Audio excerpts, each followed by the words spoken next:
Hello and welcome, members of the Wonderverse. I'm Hannah. I'm producer Nick. And you're listening to episode 27 of Into the Wonderverse, your one and only source into all things Scarlet Witch and friends. Welcome to another week. Thank you for sticking with us. Last week we were talking about the unstandable, and we have finished Iron Man 1994. We're done. Well, there's an asterisk next to that because I don't think we did finish Iron Man. Well, we watched. We'll get into that. We'll get into that. But you got news first. Yes, I do. So I just want to remind everybody that the next issue of The Vision and the Scarlet Witch is out next Wednesday, and so we will be talking about that the next issue next week. Yep. So you guys need to read it, buy it, get it from Forbidden Planet, buy it from your local comic book store. Make sure we're supporting this series because Marvel just cancelled a ton of comics and we do not want Wanda to be on the chopping block. So show up and show your support. They cancelled stuff? Like a bunch of comics. The new Iron Man comic. Is it just not sales not doing well? I'm not really sure. I just saw that it was a huge cancellation announcement and then I scrolled and I checked that Scarlet Witch Panic, yeah. We got another piece of fan mail. I just wanted to read it out really quick. Oh, right. Yes. Okay. Hey guys, I just wanted to reach out and tell you how much you've inspired me. My name is Hannah too, and I've been obsessed with Wanda since WandaVision debuted. I would rewatch episodes over and over, trying to pick apart the set design and dialogue. Since then, I've made my own Darkhold, cosplayed her, New York Comic Con, even took photos, and began collecting her comics. In the past year, I found you on TikTok, and you've inspired me to go full throttle with collecting her. I was able to get the first plastic figure of her thanks to knowing what it looked like from your videos. Every time I'm scouring the internet for Wanda stuff, I always wonder if you already have certain items. I love watching your videos, and your love for the Scarlet Witch is as infectious as the Darkhold itself. Thank you so much for sharing your collection with the world. My @ on TikTok is Final Hex Girl if you want to be mutuals. I would be so excited. I hope you have a lovely day, and what does it say? Stay magical. Yeah. I feel really flattered that somebody used my catchphrase. That's your catchphrase? I think so. Well, yeah. That'll be printed on the t-shirt. Other than clown music, I don't think I have a... Yeah, the circus music will come at some point. That was a really lovely message. Thank you so much. Honestly, every time I get a little notification that we have fan mail, I'm like, oh my god, I'm an influencer. And then I cry reading the messages. Okay. I go through the stages of like extreme, like it's like a god. I'm Bob. I'm Sentry. I have like a god complex, and then I like pass out and I can't remember anything because I'm so emotional. There's been big rumors regarding Vision Quest. So something that is a really strong rumor that I think has more credence to it than others is that all of the AIs are going to appear in human form. That's what we've been hearing. Yeah, I've heard that. And I think that sounds likely for budgetary reasons. Not putting all these AIs in full costume feels like a good money-saving tactic. I don't know. I'd be quite happy. I'd quite like to see James Spader as Ultron. Well, as just a human. Yeah. I want to see Ultron back. Smash. James Spader, smash. I don't know. I think Ultron's more of a smash personally. But the Delulu news of the week, and Nick is going to start humming clown music, is that allegedly they are testing several different endings for the ending of Vision Quest. One of which including Wanda, and one of which including Billy and Agatha. And I have said that if the Wanda thing turns out to not be true, for an entire podcast episode, I will play circus music underneath just to highlight Hannah's Delulu phase. So, but I'm not saying they're going to pick that ending. I'm just saying that it's like on the table. I'm still going to do it. God, can I live? No. Can a woman just be delusional? Can women not have anything? I'm. What are you doing right now? I'm just making sure that you know that women have rights. Okay. We've also heard that Spider-Man has begun filming this week, and that the Punisher is going to be. That was literally news that I read 20 minutes ago. Me too. John Bernthal. So I don't know if that means that it's definitely a street level thing, or it means that the Punisher is going to fight the Hulk, depending on which rumor you want to believe. I really, really wanted, if they were going to bring in an established MCU player, I was praying for Bucky. Yeah, I know. I think it should be. It should be a character. I think it should be a character like Daredevil. Like, it should be that kind of level of character. I'm gutted because there's been several times now where they were gonna have Bucky in Daredevil. Yeah. And then he was vaguely plans for Spider-Man, and now, and like, I just want him. I've been reading so many Bucky comics recently because I just so upset. Do not, don't. Why are you gonna say don't? But like, I'm really missing that vibe from the comic of like Bucky having fun. Yeah. But it's been also, we have announced that there's going to be a new Scarlet Witch Funko. It's going to be a West Coast Avengers Darker Than Scarlet Funko. It is going to be one of these NFT Funkos. If you're looking to get the coins, they are dropping on the 24th of June.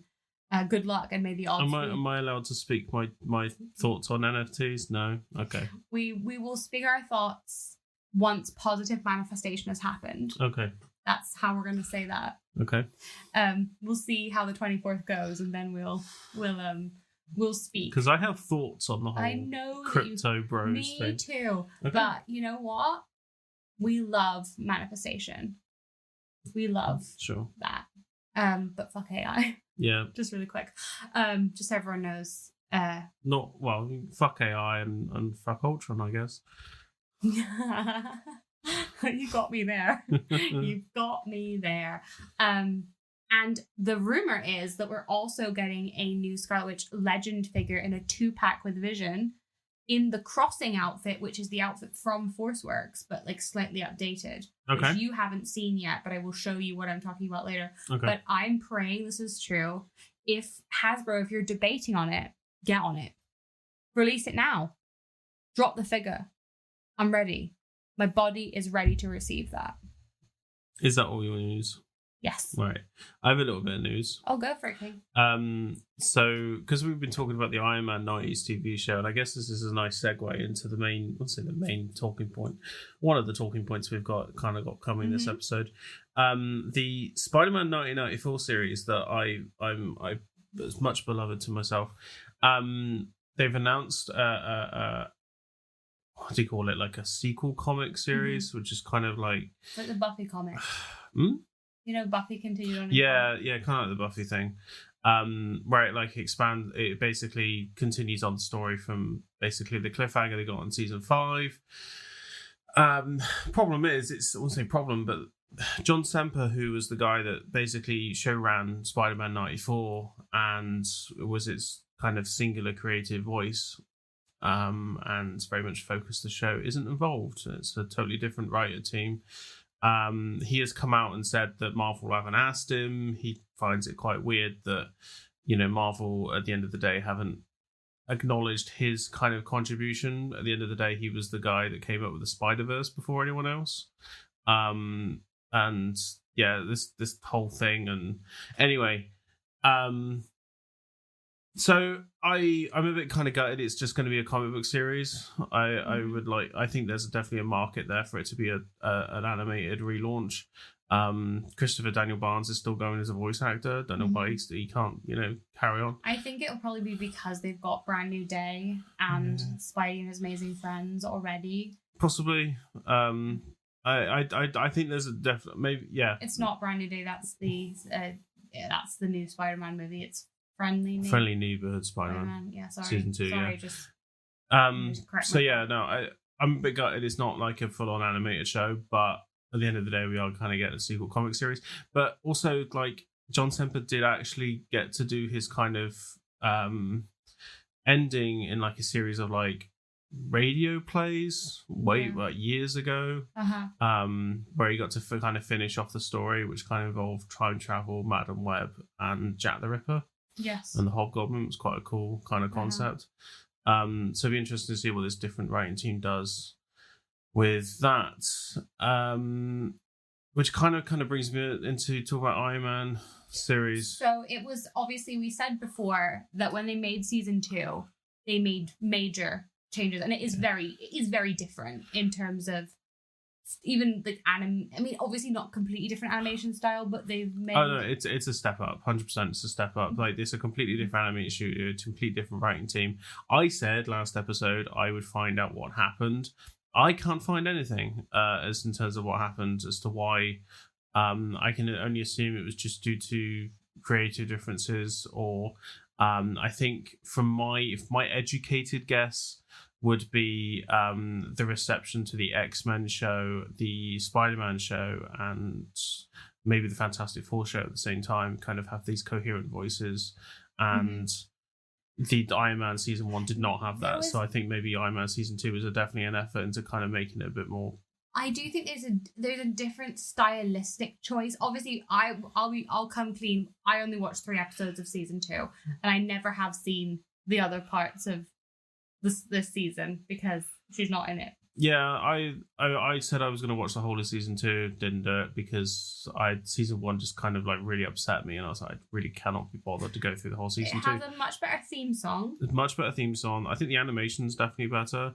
The story's still a bit like the plots are still a bit kind of like thin, but at the end of the day, it's just these are kids' cartoons.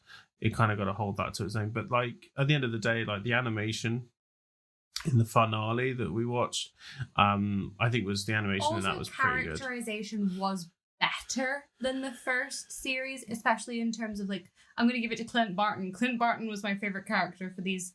Also Rhodey, they gave a very specific voice to Rhodey, and I did read that basically with a Spider-Woman, what they were doing was they were basically combining her with Pepper Potts. Like, well, we know that because they give her this role at the company and so on and so forth. But that's kind of why she is the way she is. Wanda had like 3 lines. So yeah. Again, they definitely dropped the ForceWorks team in season 2 quite significantly. Well, like I think they obviously decided that there was too big a cast of characters, which is what we were saying because.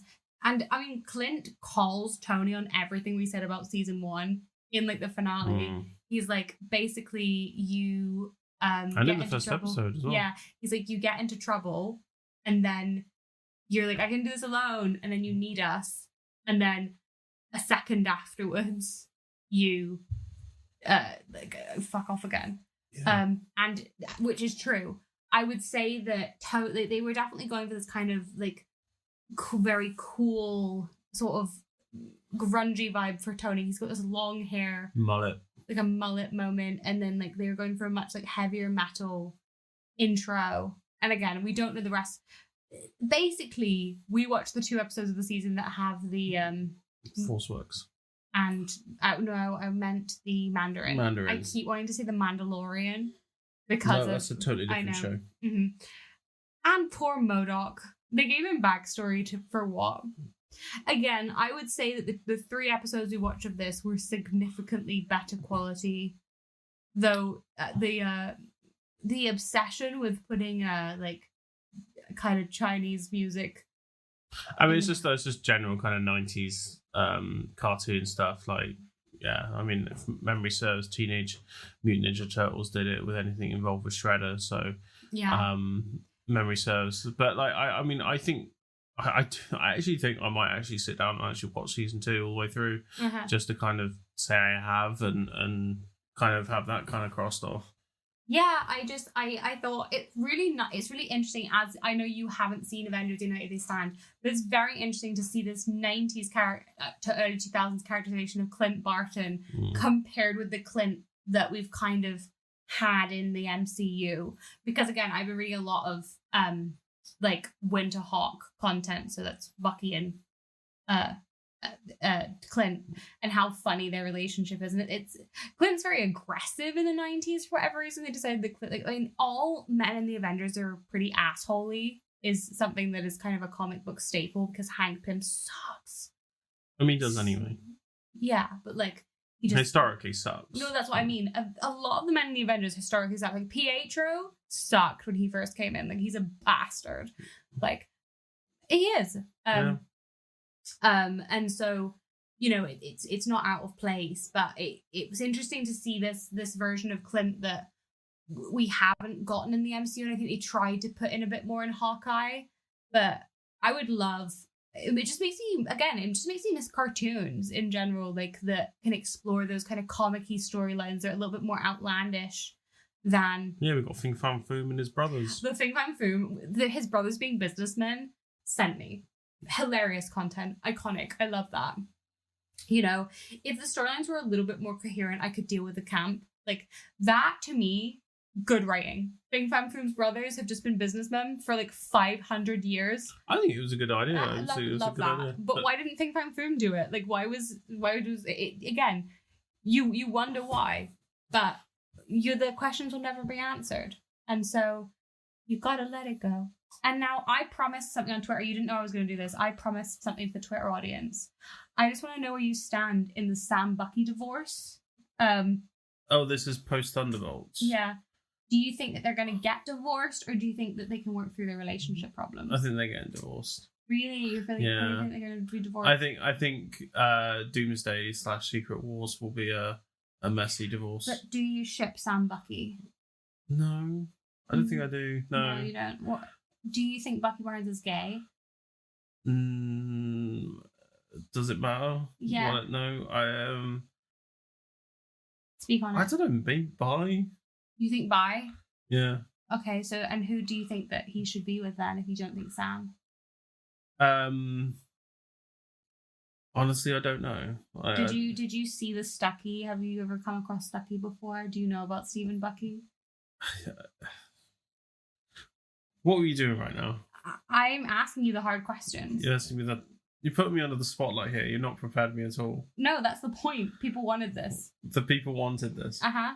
I used Miko reaction images and everything. Okay. Do I know about the Stucky stuff? I think it definitely something that I came across. And you didn't. You're not a Stucky shipper. I don't go in for the whole fan shipping thing. So you don't ever fan ship stuff. You don't. No. That's so sad. I mean, So we're not going to find Nick written fan fiction. I hope not.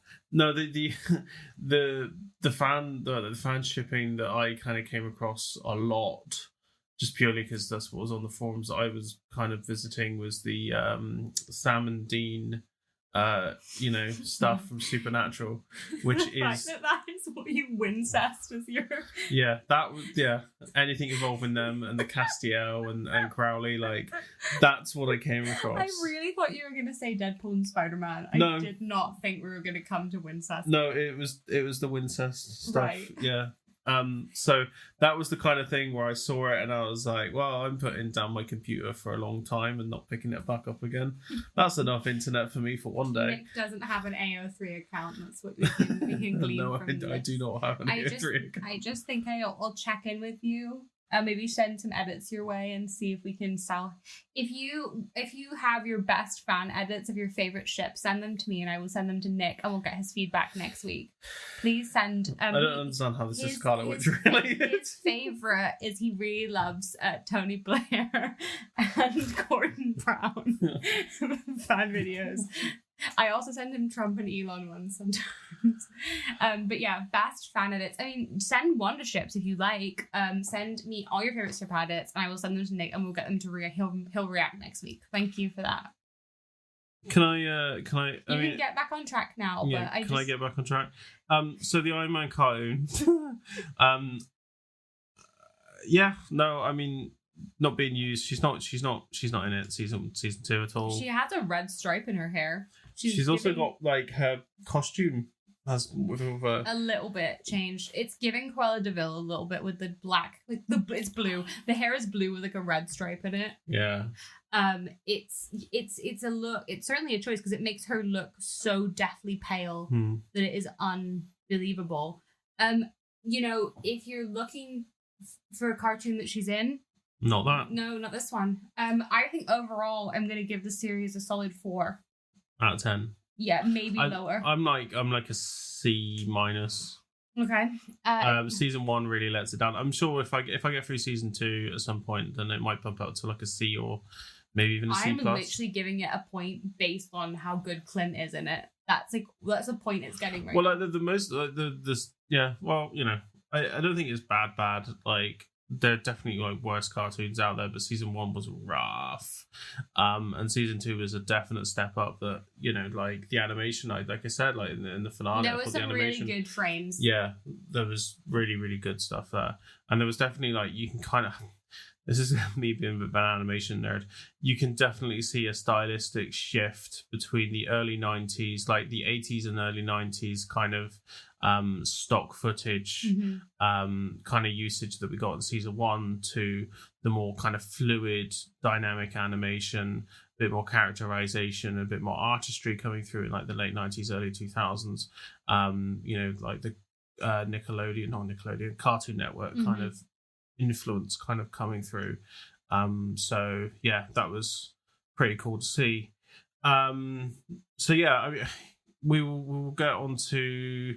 We're kind of almost done with the 90s. We've got a few more kind of crossing the I's and dotting the T's. The Forks Works. I think that's kind of that's the last kind of thing. And the one episode of X-Men 97. So that's what I mean. We're kind of we're gonna knock about in the 90s for a little bit, but we're gonna talk now about something that Nick found. So one of my kind of weird, I wouldn't say weird, but one of my things is like I read movie scripts. Yes, he does. Because I like the movies. He has a master's degree, everyone. In movies. In film. For about longer than that, nearly 15 years now, I've been a member of a community that basically trades movie scripts. And on this forum, I'm not going to reveal what the name of the forum is. But anyway, I've been a member of this community for a long time, and I've collected thousands of scripts. And out of sheer curiosity, I just did a bit of a bulk search in my script library to see, my Marvel scripts and see what I had Marvel-wise. Now there's a few grails out there, Marvel grails that I kind of am after.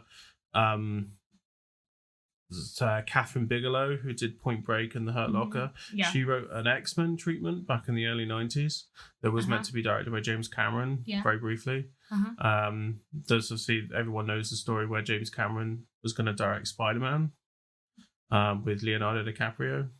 That was definitely a thing. It would have been terrible. I've read the script. It would have been terrible. Thank God we didn't get it. But the 90s were a weird time in comic books, Marvel kind of comic books. Well, as we know, they were in overproduction. Yeah. But Nick has found 2 scripts that Wanda is included in. So one of them is from 1996. Which would have been, if this ended up kind of going into production, this would have been her feature. Yep. So basically, there was an effort in the 90s purely based on the popularity of the X-Men comics in the 80s and the 90s, and the cartoon. There was an effort to kind of get an X-Men movie out there, which obviously ended up happening in the year 2000. And there were quite a few efforts of X-Men movies out there. Yes. One of them was called Wolverine and the X-Men. Now there are 2 drafts out there that I've come across. One done by a guy called Gary Goldman, and the other one done by a guy called Leda Kalogridis. And it is this script that I found that Wanda would have been in. Yeah. Now she has a pretty minor role. Very, very, very, very minor. So basically the overall arc of the story kind of follows the same sort of structure as the 2000 X-Men movie, which is kind of interesting that they kept a lot of the kind of the elements, some of the elements there. Some of the big things in here. Magneto, he is responsible for the creation of Wolverine. That's such a choice. What a choice there. Yeah. Mind-boggling. Yeah. Right. Okay. So Magneto is the reason why Wolverine is covered in metal, because he wanted to use him to basically help lead a nation, a world of mutants. This Magneto is very much cartoon, as in early 60s Magneto rather than Holocaust survivor, sympathetic Magneto. There's no kind of sympathy there. There's no so this is a much more kind of, which is funny because the X-Men cartoon is so nuanced that it's quite interesting that they went with this kind of. So you know how in the 2000 X-Men movie it has that scene where all the world leaders are kind of gathering and they're going to turn them into mutants. Yes. Yeah. So there's a similar thing. where like Magneto, there's this conference, there's this big kind of gathering going with lots of people, lots of world leaders and stuff, and Magneto is going to release this kind of reign of mutant gen, legacy mutant gen, which basically turns humans into mutant slaves. Right. Okay. So very similar kind of concept. Yes. Another kind of couple of weird things before I go into the wonder of it all. Wolverine and Storm is basically the same sort of relationship that Jean Grey and X-Men got. Jean Grey and Wolverine got. Okay. I think they have had a romantic connection in the comics. They kiss at the end of the script. Well, I don't think that's that far off. But do you know what I did see? That I don't know if it ever actually people fan casting Julia Roberts as Jean Grey in a 90s script. Yeah. And I'm like, that would have been such a slay. Like the hair that she had at that time. I know that you probably don't know what I'm talking about, but the people at home do. She would have, I do believe that would have gone down at like absolutely iconic casting if they had gotten. And I saw people being like Sylvester Stallone as Wolverine in these. No, you don't. You don't buy that. No, he's just stocky and short. I think that's why people were thinking of it. No. Who would you have given us 90s? In the 90s for Wolverine? Yeah.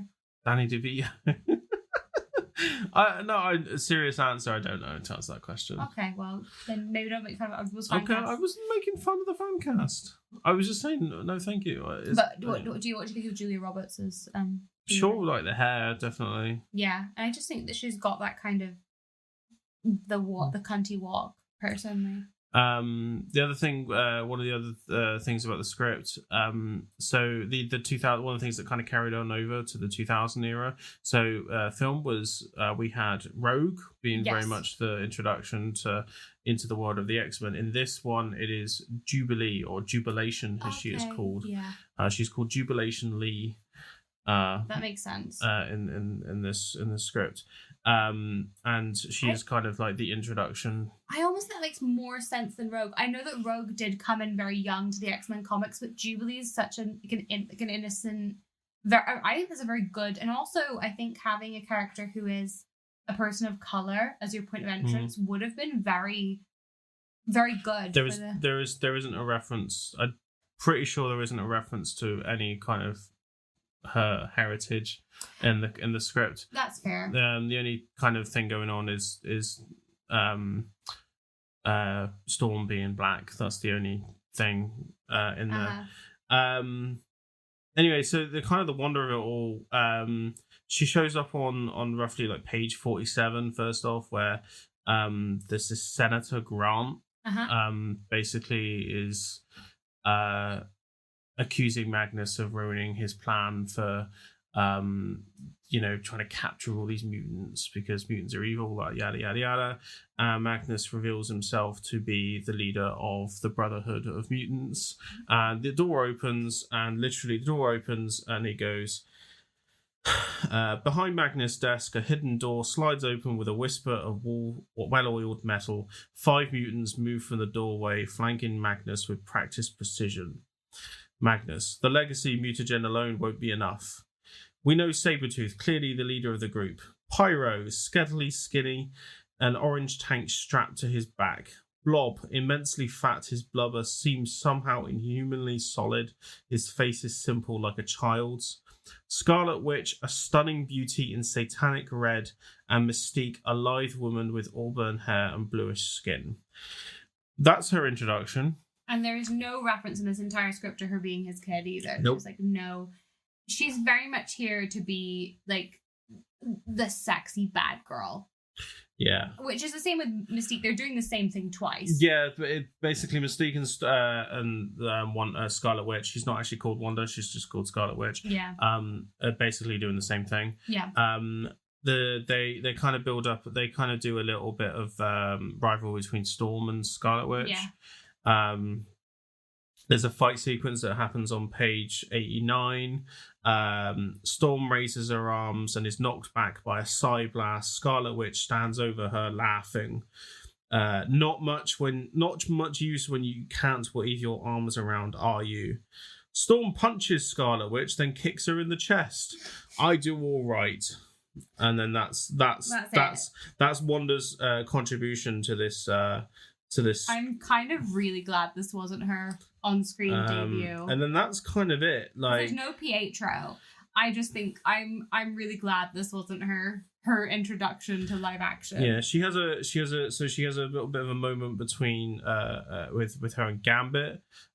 Gambit's quite a good character in this, so is Beast and Gambit the two best characters in this. Well, that makes sense. Gambit and Pyro continue trading firebolts, but a red psybolt from Scarlet Witch cracks into Gambit's armor, sending him flying. And then that's kind of it. And then and she really doesn't. She's not using any of her power skill. No, she's just firing hex bolts. Yeah. It does feel like somebody who did not read a single one of her comics ever. No, I mean, no. I honestly, I think it does. Her kind of characterization. Basically, the film ends with the Brotherhood of Evil Mutants being defeated. Sabretooth gets murdered. Well, I don't think he gets murdered, but he gets killed by Wolverine. Yeah. Mm-hmm. Blob ends up basically really weirdly just like chatting with Jubilee. And they become friends. Okay. At the end, this is quite weird little moment. Doesn't really have much explanation. Pyro, Mystique, and Scarlet Witch just end up just under some rubble or disappearing. I can't make out which is which. It's quite a bit vague. And then Magneto ends up dead. Oh, that would have been such a disappointing. Literally kill Magneto. Then it's also like this. It's not a good script. Mm-hmm. I'm getting away from the X-Men of it all. It's not a good script. The Magnus is there's this Xavier at one point. It's like there's this evil that's behind your creation, Wolverine, and I've come across this evil before. Yada yada yada. And then like he's like it can't be him.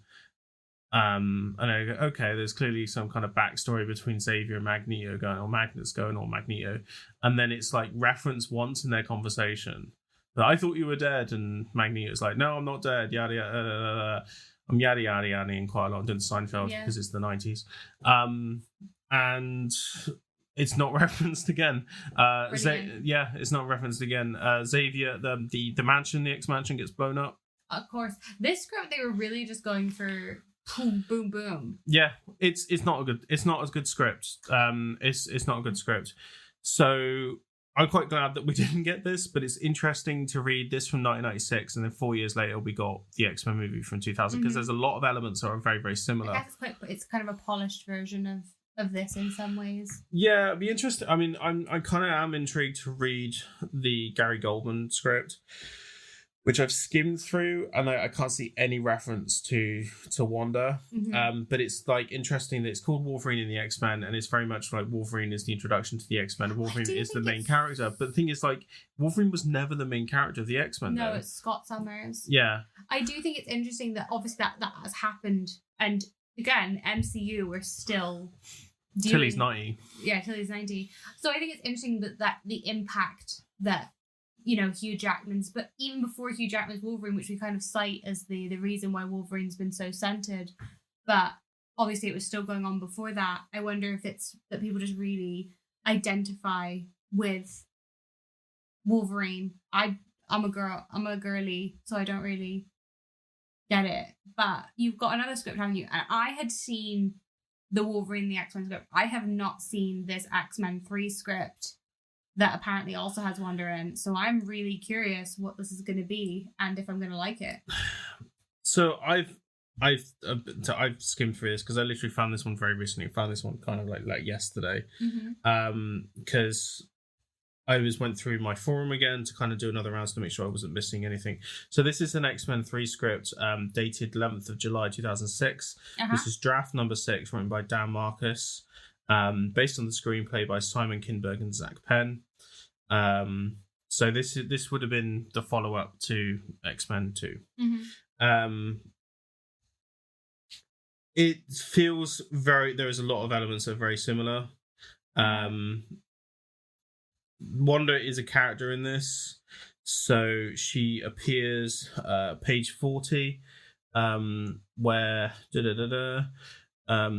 this is in Alcatraz, Okay. So Juggernaut is finishing up some soldiers. He's about to slam the last remaining few when they're suddenly whisked out to shore. He turns as Pyro, Mystique, and Callisto emerge from the thick dust and smoke, which is like, I don't know. Then more emerge like ghosts. The punk rock girl, Scarlet Witch. Oh, she's clearly based on X-Men the evolution. biker, Omega Red, the skinhead, Jamie Madrox, and others. They appear confused at their new freedom. Then they look up as Magneto descends, eyes them all. The mutants gather before Magneto, cheering. He can only smile. Scarlet Witch appears again. She's like kind of with Pyro, and Juggernaut. So she's not really. That's his kid, but we're not talking about it. I guess. There's kind of a fight between like Pyro at the mansion, between Pyro and Bobby, also involving Kitty and Rogue. Kitty and Bobby suddenly lurch, veins bulging, necks tight. Rogue looks down as crimson mist fades from around her gloves, revealing that they are in reality torn. Oh, there we go. Rogue, no. Scarlet Witch struts over, crimson mist seething around her. Have ever the odds turned against you? So that's so interesting because we've just had House of M. House of M and Disassembled have just happened. So if you think about it, like this is her on-screen appearance would have been first. So she's just become so much more powerful in the comics. So she is So this is kind of going on the back of like her 2000s, 2005, 2004 run. So we've got page 69, Xavier's mansion. Pyro stumbles up, rubbing his cheeks. Fridge should get her own powers. Scarlet Witch, you actually hung with this crowd. Hung isn't even a word, my dear. Scarlet Witch and Pyro look up just as something drops down, instantly dispatching Pyro. Scarlet Witch lifts her hands, crimson mist flowing, but feathery wings whack her away. Oh, so that's warm. I'm out of here. She flees, speeding off. And that's Angel and Beast at that point. And then how does she end up going? So she's in a group with Pyro, Juggernaut, Omega Red, Multiple Man. None of these people. It's so funny when people are writing scripts because I don't think this girl has ever hung out with these people in her life. So this is a page 132. This is the last mention of her. Constitution Avenue, military stronghold. Mutants breach the X-Men, flying over tanks, Hummers. Cyclops and the others try to quell them. Omega Red slams before Logan, who charges him with his claws, gutting him. Scarlet Witch approaches Storm. She sends a lightning bolt at her, knocking her out. Callisto quickly, without warning, slams a fist into Storm multiple times, trying to knock her out, but Storm learns and grabs her hand, sending lightning bolts through her body. And that's it. They love to have Storm take down Wanda. So from what I can gather, this X-Men 3 script, story-wise, is very, very similar to what we got in the movie. Mm-hmm. They just kind of cut out Wanda. Which honestly, good. Again, good. It's not like none of these scripts have maybe been like, oh, I really wish that had happened. None of them do justice to her backstory, which is a shame because they're X-Men scripts. So I'm always, they're not my beloved Wolverine and the X-Men TV cartoon series, which I think is one of the best looks at her comic backstory that we've ever had on screen. Personally, that's just how I feel. It's the most accurate to a comic backstory, and it's still playing fast and loose. I don't think we have had a decent adaptation of her backstory yet. No. From what I can kind of work out, I think that was kind of it for her until basically until end of Winter Soldier, wasn't it? Well, yeah, I think, and we know why that is. It's because obviously the Fox and Disney stuff. Because they are Avengers characters. The thing is, like, Pietro has had a much more interwoven relationship with the X-Men, but Wanda has never been an X-woman. She's never done that. Yeah. So she is an Avenger through and through, and so that's that on that. To be honest. Yeah. There was a 90s Iron Man script, which I've skimmed through, and it's not any kind of relation to what we got with the cartoon, so it's kind of interesting that way. So yeah, there's a whole load of what if kind of Marvel scripts out there. Yeah. But those are the two that I've come across so far. If I come across any more that have Wanda in, obviously I'll bring them up. Yeah. But there's what the Marvel scripts are quite the kind that you don't really see them very much. So yeah. So I think that's where we're at. So next week we will be talking about the Vision and Scarlet Witch comic that will have released. We'll be recapping and reviewing. Forceworks as well, I think. And we're going to start the Forceworks run. So it's a comic heavy one. We'll be back with that, and we have something really exciting coming soon. But we'll update you when that becomes relevant. Okay. So you have been listening to Into the Wandaverse. If you can't wait to hear more from me, Hannah, then you can find me over on Into the Wandaverse on TikTok, The Wandaverse on Instagram, The Wandaverse on Twitter. Make sure you send over those edits for Nick. He is absolutely so excited for this. Thank you to everybody who's been listening. I do check out where you're all from. I do stalk you all the time. Hola, oui, bonjour, salut, ciao, all of the above. All of the above. Thank you so much for everyone that tunes in. If you can't wait to see more Nick, so you can find me on TikTok, Instagram at the Film Nick. My website is superatomovision.com, where I do film writing. Actually working on an article at the moment, so maybe that will come out at some point in the next few months. And my other podcast, Kinotomic, where I talk about movies. Search for that on any podcast platform if you want to hear me talk about films. Actually going to be bringing that out of the retirement. So that's coming back. So listen to past episodes if you want to hear more of me. But please let us know what you want from us. Give us feedback. We're always listening, and we always read everything that you send to us. Thank you so much to Lily, the wonderful, wonderful Lily, for our podcast art. Follow her. She's linked in the bio. Music by Melody Ray Griffiths. And until I see you next time, stay magical.